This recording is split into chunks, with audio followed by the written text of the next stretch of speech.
ለምን ይመስላችኋል? የሰው ልጅ ቆሞ የሚሄደው ምን ስላለችው ነው? ነፍስ ስላለችው ነው። ነፍስ ደግሞ እንድትኖር የሚያደርጋት ምን ይመስላችኋል? ደም ነው። የሰው ልጅ ደሙ ከሌለ የነፍስ መሳሪያዋ መኖሪያ ከተማዋና ስራ መስሪያዋ ደም ነው። ደም ስታጣ ነፍስ ወጥታ ትሄዳለች። ስለዚህ አእምሮ ራሱ ሰው የሚያስበው ራሱ በምንድን ነው? በደም ነው። ደም ከሌለ ጭንቅላት ማሰብ አይችልም። ሰው የሚያስበው ደም ሲኖረው ነው። የሚያስበው ደም ሲኖረው ነው። በጭንቅላቱ ጭንቅላት ደግሞ ወይም አእምሮ ነፍስ ሐሳቧን የምታመርትበት እና የምትገልጽበት የሐሳብ ከተማዋ አእምሮ ነው። ነፍስ እንድትኖር የሚያደርጋት ደግሞ ደም ነው። ደምን ደግሞ እንዲገኝ የሚያደርገው ምግብ ነው።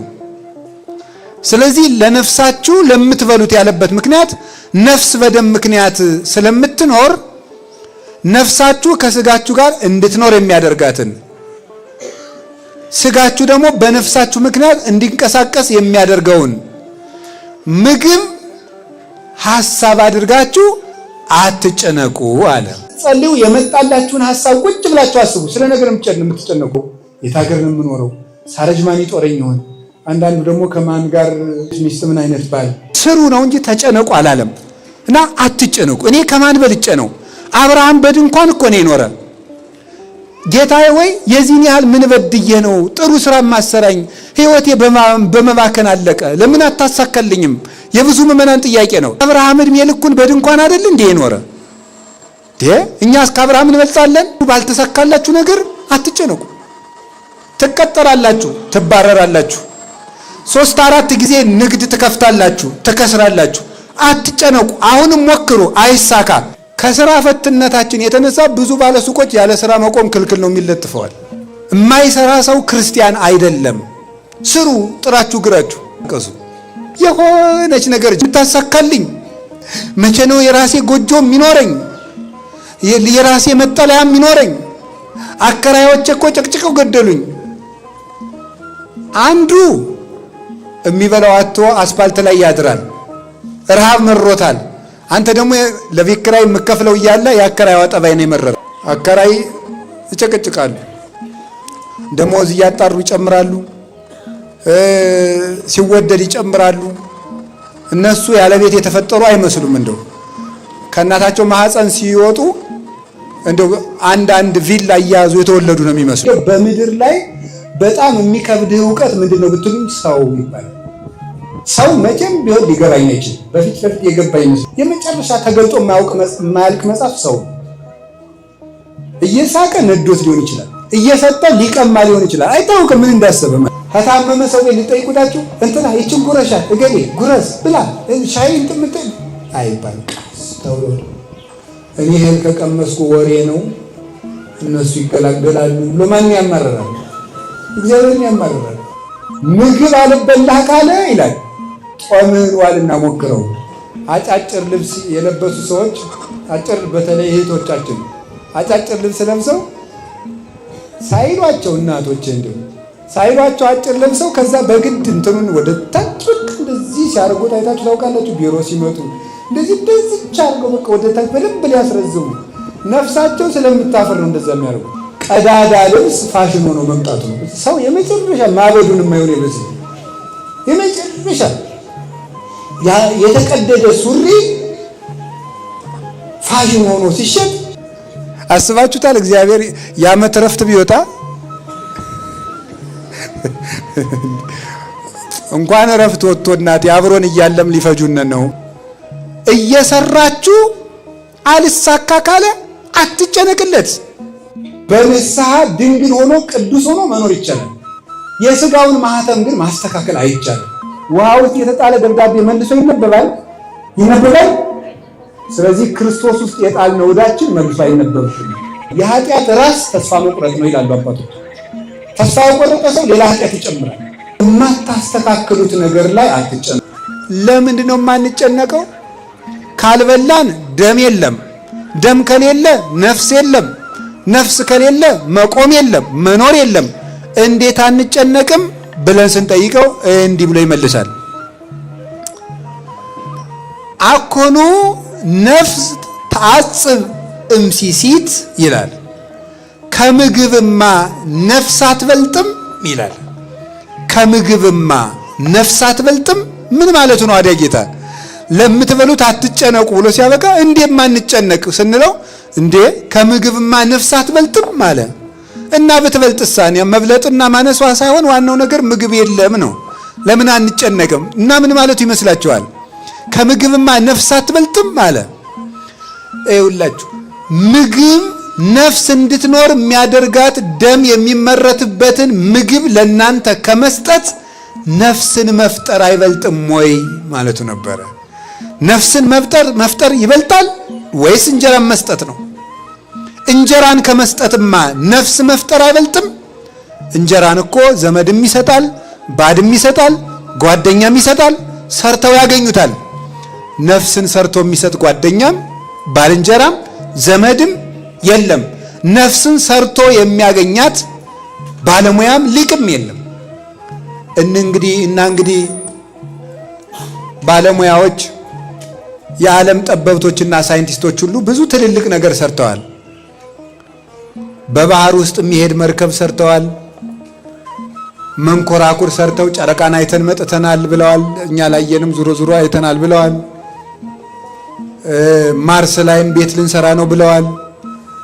ተሰርቶ የሚዞር የሳተላይት ቤትም አለ። ታውቃላችሁ? የሳተላይት ቤት ስሰማ ነው ቤቱ ተሰርቶ በዚህ ላይ እየዞረ ማለት ነው። በዚህ አላያችሁትም? እንደዚህ አይነት ቤት አለ አሉ ነው እንግዲህ። እኔ በወሬ ነው የተማረ ሰው ሲያወራ ነው የሰማሁት። የሳተላይት ቤት ሁሉ ተሰርቶ ሰዎች ሰርተው በዚህ እያዩን ቤት ነው። ግን ባህር ውስጥ እኔ ቤት አይቻለሁ። ያው ባህር ውስጥ አይቻውቃለሁ። ድንገት እግር ጥሎኝ አንድ ቦታ አርሜን ብቅ ብዬ አንድ ውጭ ሀገር ባህር ውስጥ ቤት አይቻለሁ። የጀልባ ቤት አይቻለሁ። ቤቱን ጀልባውን ቤት አድርገው እዛው ይዋለዳሉ። ትዳር እዛው ኑሮ የሚመሩበት ጀልባ አለ።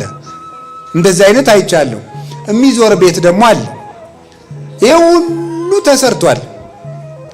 ከወንድ ደም ዘር ከእናት ደም ወስደው ደግሞ ልጅ በጠርሙስም እያስወለዱ ነው። እንደ እንቁላል በኢንኩቤተር ተፈልፍሎ ዶሮ እንደሚሆን ሰውም ደግሞ እንደዛ እያደረጉ ነው። የሆነ ሆኖ ግን እስካሁን ነፍስ የሰራ ሰው ሰምተን አናውቅም። እንዲያው ምድርና ሰማይ ይቀልጣል እንጂ የሚሰራ ሰውም አይመጣም። በዚህ እርግጠኛ ነኝ። የፈለገ የተራቀቀ ሳይንቲስት ዓለም እስከሚጠፋ ቢመጣ ሰው አይሰራም። በዚህ እርግጠኛ ነኝ። እኔ ፍጥረት ሁለት ነገር ማድረግ እንደማይችል እኔ እርግጠኛ ነኝ። አንደኛ ሞትን ማቆም እንደማይችል እርግጠኛ ነኝ። ሁለተኛ ልደትን በራሱ መስጠት እንደማይችል እርግጠኛ ነኝ። ይሄው ከአባቱና ከእናቱ እኮ የሆነ ነገር ፈጥረው ወስደው ልጅ እያደረጉና የሆነ ነገር ወስደው ያው የእግዚአብሔርን ነገር ነው ያገናኙት።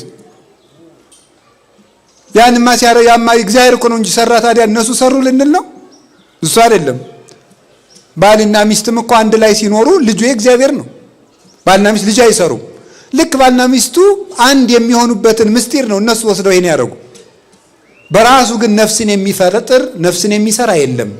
እና እናንተ እንደው ምን እበላለሁ ምን እጠጣለሁ ብላችሁ የምትጨነቁ ነፍስ ሰጥቻችሁ ሲያበቃ እንዴ ማንም የማይሰጣችሁ ነፍስ ሰጥቻችሁ ማንም የሚሰጠውን እንጀራ አይሰጠንም ትላላችሁ ብሎ ጌታ።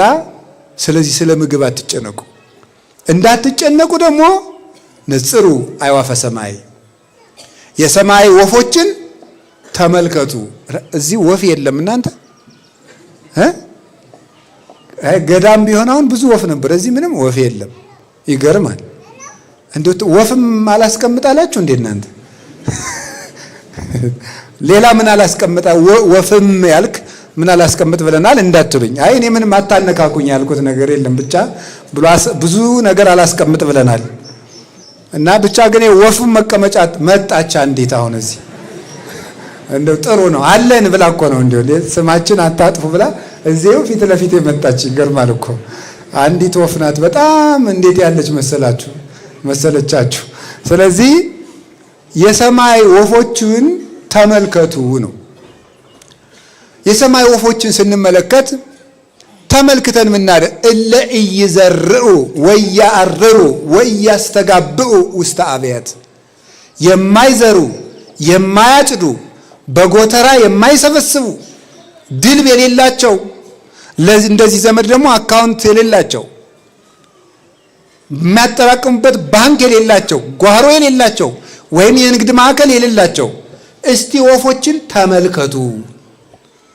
እስመ አቡክሙ ሰማያዊ ይሴስዮሙ፣ የሰማይ አባታችሁ እሱ ይመግባቸዋል።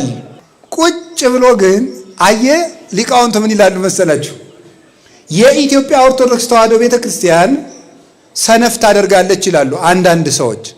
እንዴት ሲባሉ የሰማይ ወፎችን ተመልከቱ ትላለችና ስንፍናን አስተምራለች። እንደው እኮ አይደረስ ነው ሊበሏት ያማራቸውን ወፍ ጅግራ ናት ይሏታል አሉ። እንዴ እለ ኢይዘርኡ አለ እንጂ እለ ኢይሰርሩ አላለም ይላሉ ሊቃውንቱ። የማይዘሩ ወፎችን አለ እንጂ የማይበሩ ወፎችን አላለም ይላል። መብረር ምንድነው? ስራ በሉ። መብረር ምንድነው? አዎ እየሰራችሁ አልሳካ ካለ አትጨነቅለት። አንተ ድከም፣ ስራ። እግርህን እጅ ምንድነው? አንድ ፈላስፋ ብሎ የተናገረው ምንድነው? ዛሬ እንደሚሞት ተዘጋጅ፣ ዘላለም እንደሚኖር ስራ ነው አይደል ያለው? ስትሰራ የዘላለም ኗሪ መስለህ ስራ፣ እማትሞት መስለህ ስራ፣ ሌት ተቀን ስራ። ንስሐ ስትገባ ደግሞ ዛሬ የምትሞት መስለህ ዛሬውኑ ተዘጋጅ፣ ተጨርስ። ዛሬ እንደሚሞት ተዘጋጅ፣ ዘላለም እንደሚኖር ስራ። ስንሰራ ሌት ተቀን ነው። እግዚአብሔር እስቲ መቼ መቼ ነው የሚሰራ? እስኪ ነው ሰኞ፣ እሑድ፣ ለሰኞ፣ አመራ፣ ማክሰኞ። እግዚአብሔር መቼ መቼ ይሰራል? እስኪ ንገሩኝ። ሁልጊዜ ይሰራል። ሐሙስ ስራ ቢያቆም እኮ ሐሙስ ልም ብለን አለቅን ማለት ነው። አስባችሁታል? እግዚአብሔር የዓመት ረፍት ቢወጣ እንኳን ረፍት ወጥቶ እናቴ አብሮን እያለም ሊፈጁን ነው። እነማን? እኔ ማንንም አላልኩ። በቃ ሊፈጁን ያሰቡ ሰዎች እየፈጁን ነው በእውነት ማለት ነው። ሊፈጁን ያሰቡ ሰዎች እግዚአብሔር አብሮን ሶባ እኮ እግዚአብሔር ምስሌነ ይብል እስራኤል ሶባ እኮ እግዚአብሔር ምስሌነ። እስራኤል እንዲህ ይላል፣ እግዚአብሔር ከኛ ጋር ባይሆን ኑሮ አሐዝብ ሕያዋኒነ እሙጡነ፣ በሕይወተ ሥጋ ሳለን በዋጡን ነበረ ይላል። እግዚአብሔር ከኛ ጋር ባይሆን ኖሮ እግዚአብሔር መቼ ስርዓት ፈቶ ያውቅ? ለሰከንድ የለም። አቡዬ እስከ ይዜ ገብሩ አነሂ ገብር ከማሁ አለ ጌታ። አባቴ አብ እስከ ዛሬ ይሰራል፣ ቅዳሜም እሁድም ሰኞም ማክሰኞም ረቡዕም ሐሙስም ዓርብም እኔም እስከ ዛሬ ይሰራለሁ ይላል። እግዚአብሔር ሁል ጊዜ ይሰራል። እኛ አሁን በዓል ነው ብለን ባረፍንበት እግዚአብሔር እኛን በመጠበቅ እየሰራ ነው። እኛን የእኛን እስትንፋስ ይጠብቃል። እኛ ተኝተን እሱ ይጠብቃል። ኖላዊ ትጉህ ዘይነውም፣ የማያንቀላፋው እረኛችን ስንተኛ ይጠብቃል፣ ስንተኛም ይሰራል፣ ስንቆምም ይሰራል። እግዚአብሔር ሁል ጊዜ ይሰራል። የእግዚአብሔር ልጆች ደግሞ ሁል ጊዜ ይሰራሉ። በባልም እንስራ እንዳትሉ ደግሞ ትምህርቱን እንዳትገለብጡት። እሁድም እንግዲህ ስቆፍሩ እያልኩ እንዳይመስላችሁ። የበዓል ስራ ደግሞ ሌላ አለ፣ ለነፍስ ይሰራል። ስለዚህ ዝም ብሎ ቁጭ ብሎ የሰማይ ወፎችን ብትል ምንም የምግብ ወፍ የለም። የሰማይ ወፎችን ቁጭ ብለ እየሰሩ ነው። እየሰራችሁ ተማሩ፣ አንብቡ። ቢያንስ ካሁን ቀደም እኔ ተናግሬ ያውቃለሁ። ቢያንስ እንደው ለምን አታነቡም ዘመዶች?